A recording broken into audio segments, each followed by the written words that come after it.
नमस्कार दोस्तों। इस वीडियो में मैं कवर करूंगा माइस्क्ल के अंदर ऑटो इंक्रीमेंट्स को और उनको प्रैक्टिकल एग्जांपल्स के थ्रू समझेंगे। चलिए थोड़ी सी थ्योरी से स्टार्ट करते हैं। पहले दोस्तों, ऑटो इंक्रीमेंट होता क्या है? ऑटो इंक्रीमेंट हेल्प करता है दोस्तों हमें ऑटोमेटिकली यूनिक वैल्यूज जनरेट करने के लिए। ठीक है। और यूनिक वैल्यूज क्यों जनरेट करनी है? यूनिक वैल्यूज हमें हेल्प करती हैं हर रो को यूनिकली आइडेंटिफाई करने के लिए। अब इसकी जरूरत क्यों होती है? इसकी इसलिए जरूरत होती है दोस्तों कि जब आप किसी रो को इंसर्ट करते हैं and then later on operation में या उसको सिलेक्ट करके या अपडेट करके या डिलीट करके चेंज करना चाहते हैं, तब ये बहुत हेल्पफुल होता है कि आपके पास एक यूनिक आइडेंटिफायर हो जो कि उस रो को यूनिकली उसकी पहचान हो। उससे गलतियां कम होती हैं अपडेट और डिलीट में, और सिलेक्शन में आप प्रिसाइसली उस डेटा को उस रो को ही उठा के लेके आ सकते हैं। तो इसमें बड़ी हेल्प होती है जब हम एक यूनिक आइडेंटिफायर का यूज करते हैं। यूनिक आइडेंटिफायर नेचुरल भी हो सकते हैं, जैसे यूजर की ईमेल हो गई, ये नेचुरली यूनिक है। लेकिन कई सारे टेबल्स के अंदर हो सकता है आपके पास कोई यूनिक आइडेंटिफायर नेचुरली ना हो। उस केस में माई सीक्वल में आप ऑटो इंक्रीमेंट की हेल्प करके एक आर्टिफिशियल यूनिक आइडेंटिफायर क्रिएट कर सकते हैं। ठीक है। कैसे करते हैं वो मैं प्रैक्टिकल एग्जांपल के थ्रू अभी एक्सप्लेन करूंगा। और auto increment can be applied to integer columns. Auto increment integer columns होता है तो उससे क्या होता है, अब हर रो को एक नंबर देना स्टार्ट कर देते हैं। अब वन से स्टार्ट करते हैं, 1 2 3 4, और जैसे रो इंसर्ट होती जाएगी हर रो को एक नंबर मिलता चला जाएगा, और वो नंबर हमेशा यूनिक होता है। ओके। अब इसमें आप इंटीजर कॉलम्स में ही डाल सकते हैं, जैसे कि integer, small int, big int, tiny int, सब इंटीजर्स के इन सब कॉलम्स के अंदर आप, अगर आपका इंटीजर टाइप का कॉलम है, स्मॉल इंट का या बिग इंट का, टाइनी इंट का, इन सब डेटा टाइप्स के ऊपर आप ऑटो इंक्रीमेंट भी लगा सकते हैं। Column must have an index in primary की। अच्छा, ये एक रिक्वायरमेंट है। अगर किसी कॉलम के ऊपर ऑटो इंक्रीमेंट लगा रहे हैं, सबसे पहले तो ये होगी कि वो इंटीजर कॉलम होना चाहिए। सेकंड ये होगी कि वो उस पर कोई इंडेक्स होना चाहिए, प्राइमरी की होनी चाहिए। इंडेक्स और प्राइमरी क्या होती है इस पे मैं अलग वीडियो बनाऊंगा, बट ये डेटा को सॉर्ट कर देते हैं ताकि उसको फाइंड करने में आसानी हो। इस पे मैं एक डिटेल वीडियो बनाऊंगा इंडेक्स और प्राइमरी की पे, बट अभी के लिए समझिए कि इंडेक्स या प्राइमरी की होना जरूरी है ऑटो इंक्रीमेंट के लिए। चलिए इसको प्रैक्टिकल एग्जांपल्स के करके देखते हैं, और सबसे पहला क्लासिक केस लेते हैं जिसके अंदर हम एक इंटीजर कॉलम लेंगे और उसके ऊपर ऑटो इंक्रीमेंट लगाएंगे। चलिए उसके लिए माइस्क्ल वर्कबेंच पे आते हैं, लोकल होस्ट से कनेक्ट करते हैं, और यहाँ पे मैं एक टेबल बनाता हूँ। क्रिएट टेबल, यूजर की एक टेबल बनाते हैं, user underscore unique ID underscore 1। तो ये हमारी एक टेबल हो। इसके अंदर अब मैं क्या करता हूँ दोस्तों, इसमें एक मैं यूजर की आईडी ले लेता हूँ। ठीक है। और अब मैं कहता हूँ कि यूजर आईडी मेरी, मुझे ऑटो इंक्रीमेंट चाहिए, तो उसके लिए मैं क्या करूंगा, मैं इसको इंट लेता हूँ। फिर मैं कहता हूँ कि ये मेरी प्राइमरी की है, तो या तो मैंने जैसे स्लाइड्स में बताया था कोई इंडेक्स होना जरूरी है, तो इसमें मैं प्राइमरी की डाल रहा हूँ, ये प्राइमरी की है। प्राइमरी की जब आप कहते हैं तो ऑटोमेटिकली वो रो, वो कॉलम की हर वैल्यू यूनिक होनी चाहिए। राइट। और यही हमें आइडेंटिफायर भी करके, सॉरी, ऑटो इंक्रीमेंट करके भी देगा। तो इसके अंदर हम लिखते हैं, अब हमें कहता हूं इसमें ऑटो इंक्रीमेंट। ठीक है। तो मैंने कहा है कि मेरा यूजर आईडी कॉलम होगा जिसमें इंटीजर वैल्यूज आएंगी, इसको आप प्राइमरी की बनाइए प्लस इसको ऑटो इंक्रीमेंट भी कीजिएगा। ठीक है। फिर दूसरा मैं कहता हूं कि यूजर का नेम यहाँ पे आएगा, तो वार्चर, इसको मैं 100 दे देता हूँ। ठीक है। इसको मैंने बंद करा, यहाँ पे इसको सिलेक्ट करा, चलाया, एंड टेबल मेरी बन गई।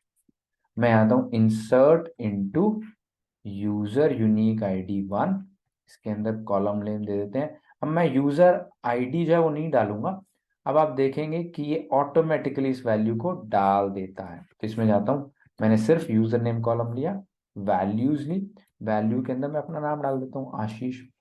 अब इसको मैं इंसर्ट कराता हूँ, हो गया इंसर्ट। अब मैं जब इसको सिलेक्ट करूंगा, select star from user unique ID 1, इसको सिलेक्ट करके चलाता हूं जब मैं, तो आप देखेंगे मैंने तो यूजर आईडी नहीं डाला, लेकिन यहाँ पे यूजर आईडी 1 डल गया है, क्योंकि इसने ऑटोमेटिकली यहाँ पे 1 डाल दिया।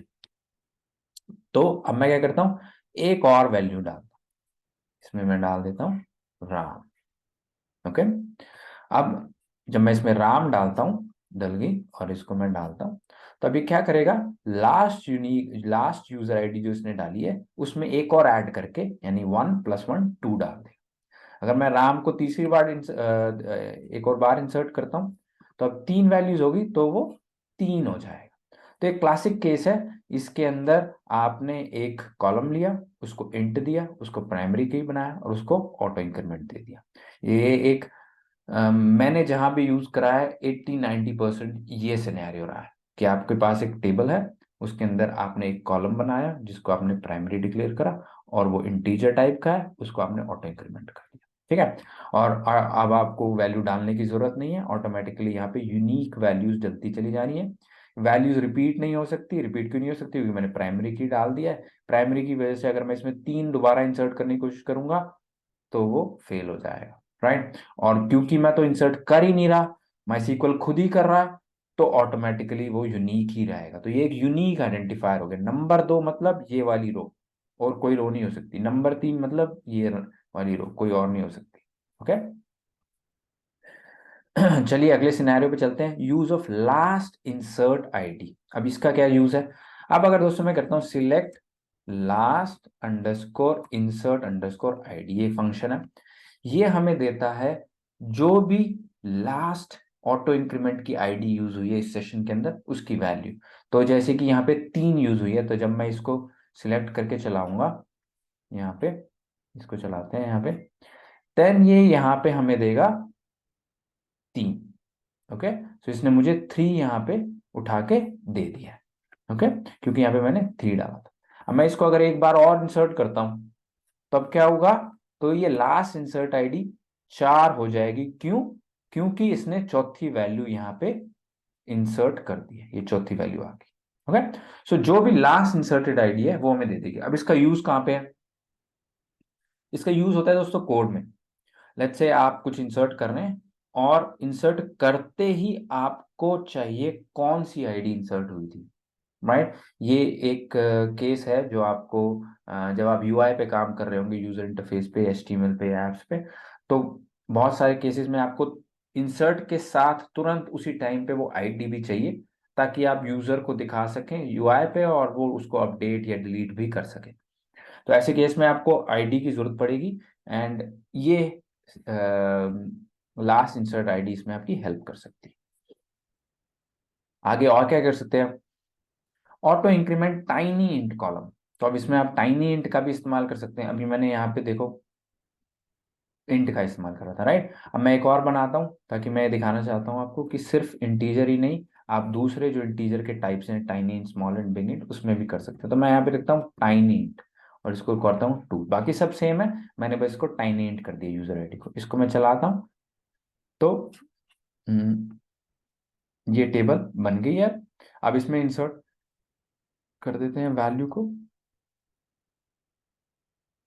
2, और इसको डालते हैं। हम चलाया हमने, इंसर्ट हो गई, और इसको सिलेक्ट कर लेते हैं, एंड अंडरस्कोर 2। जब हम इसको सिलेक्ट करेंगे, तो हमें ये वाली वैल्यू आशीष 1 के साथ मिल गई, राइट। सो अब ये टाइनी इंट है इंस्टेड ऑफ इंटीजर। तो टाइनी इंट भी ले सकते हैं, स्मॉल इंट भी ले सकते हैं, बिग इंट भी ले सकते हैं। सिमिलरली अगर अब मैं लास्ट इंसर्ट आईडी निकालूंगा, तो क्या मिलेगा मुझे? 1, क्योंकि लास्ट में अब 1 है। ओके, तो ये वाला भी अब हमने सिनेरियो कवर कर लिया। आगे चलते हैं, डिलीट एंड देन इंसर्ट। अब ये एक अलग केस है। इमेजिन करें अगर मैं सारा डेटा, ये वाली टेबल लेता हूं, और इसका सारा डेटा डिलीट कर देता हूं, तो एक बहुत इंटरेस्टिंग क्वेश्चन बनता है, जब ये सारा डेटा डिलीट हो जाएगा, तो जब मैं नेक्स्ट वैल्यू इंसर्ट करूंगा, वो 5 होगी या पहले से स्टार्ट होगी? ये बहुत इंटरेस्टिंग केस है, सोच के देखिएगा इसको क्या होगा। और मैं इसको ट्राई करता हूं, डिलीट, डिलीट फ्रॉम, इसको मैं 1 वाले से डिलीट कर देता हूँ। ठीक है, तो मैं सारा डेटा इसका डिलीट कर रहा हूँ। ये हमने इसको डिलीट कर, तो डिलीट पे कह रहा है नहीं, मैं डिलीट नहीं करने देता, बिकॉज इस पे ये सेफ अपडेट मोड ऑन है। इसको हम ऑफ कर देते हैं, set SQL underscore safe underscore updates equal to 0, equal safe updates equal to 0। And ये इसलिए होता है दोस्तों क्योंकि मैं सारा डेटा डिलीट करने जा रहा हूँ, तो कह रहा है इतना बड़ा ऑपरेशन आप कर रहे हो, ये हम अलाउड नहीं करते। अगर आपने करना है तो ऐसे आप खुद ही बताओ कि मैं ऐसे ऑपरेशन करना चाहता हूँ, देन आप कर सकते हैं। तो मैंने उसको बता दिया, मैं इसको डिलीट करता हूँ। देन ये इसने 4 रोज मेरी डिलीट कर दी। अब सवाल ये आता है, मैं इसको एक बार दोबारा सिलेक्ट कर लेता हूँ, तब यहाँ पे कुछ भी नहीं। अब मैं जब इसको इंसर्ट करूंगा, देन लेट्स सी क्या इंसर्ट होता है। मैंने इसको इंसर्ट करा और सिलेक्ट करा, उसके बाद देन हमारे पास 5 वैल्यू आई। तो इसने प्रिजर्व करके रखा, जो पहली 4 डिलीट भी हो गई हैं, फिर भी उसने उसको प्रिजर्व करके रखा और फिर एंड में हमें 5 दिया। और अब जब मैं करूंगा तो हमें 5 और 6 मिलेगा। तो इवन दो डेटा डिलीट भी हो गया है, स्टिल हमारे पास, स्टिल माइस्क्ल के पास पड़ा था कि नेक्स्ट वैल्यू 5 होनी चाहिए, 1 नहीं होनी चाहिए। ओके, अगले सिनेरियो पे आते हैं, सेट ऑटो इंक्रीमेंट।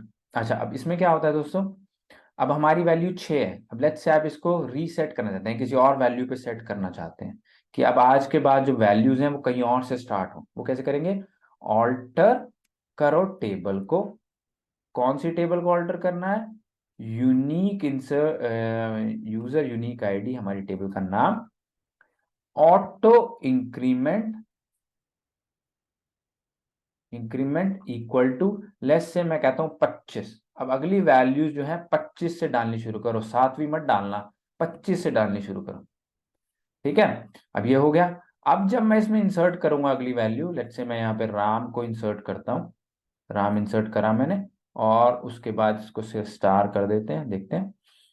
अब ये वैल्यू 25 से स्टार्ट हो गई। ओके, सो मैं उस पर जंप और पीछे भी जा सकता हूँ। पीछे तभी जा सकता हूँ अगर वो वैल्यू पहले से नहीं है, क्योंकि अगर मैं इसमें 5 डालने की कोशिश करूंगा दोबारा तो ये फेल हो जाएगा, बिकॉज यहाँ पे प्राइमरी की लगी हुई है। राइट, तो मैं आगे चला गया, मैं 25 पे गया, एंड 25 सेफ है, 25 पहले नहीं एग्जिस्ट करती थी, लेकिन मैं बीच वाली वैल्यू सारी जंप कर दी। तो ऐसा कोई सिनेरियो हो सकता है आपके कोड में आए कि आपको जंप करना है, तो आप वो भी कर सकते हैं। उसके बाद क्या, insert with an auto increment value and what happens to the next row. अब आप इमेजिन करें, मैं इसके अंदर एक और वैल्यू इंसर्ट करता हूँ यूनिक के अंदर, और मैं चाहता हूं कि मैं 7 वाली वैल्यू को इंसर्ट करूं, 7 जो मिस होगी ना उसको इंसर्ट करूं। तो वो भी मैं कर सकता हूं, यहाँ पे जाके यूजर आईडी लिखता हूं और यहाँ पे लिख देता हूं 7 कॉमा, राइट, और इसको मैं इंसर्ट करवाता हूं। इंसर्ट करा मैंने, इंसर्ट हो गई, select star from unique user ID 1। अब मैं जब करता हूं देन मेरे पास 7th वैल्यू भी है। तो मैंने स्पेसिफाई भी कर सकता हूं एक वैल्यू को, बट श्योर ये होना चाहिए आपको कि वैसी वैल्यू एग्जिस्ट नहीं करती, क्योंकि अगर 7 लेट्स से अब एग्जिस्ट करती है, राइट, अब अगर मैं दोबारा इंसर्ट करने की कोशिश करूंगा देन ये क्रैश हो जाएगा, कहेगा डुप्लीकेट एंट्री 7, 7 को मैं दोबारा अलाउ नहीं कर सकता बिकॉज 7 पहले से है। और ये क्यों कर रहा है, बिकॉज मैंने यहाँ पे कहा है कि ये प्राइमरी की है, प्राइमरी की यूनिक होती है, डुप्लीकेट हो नहीं सकती। ओके, तो ये सारी चीजें दोस्तों जाननी जरूरी है अगर आप उसको अच्छे से समझना चाहते हैं। एंड इस वीडियो में इतना ही। आई होप आपको क्लियर होगा ऑटो इंक्रीमेंट कैसे यूज करते हैं और क्या क्या डिफरेंट सिनेरियोज होते हैं। अगले वीडियो में फिर हाजिर होऊंगा नए टॉपिक के साथ और my sequel. Thank you very much and bye bye.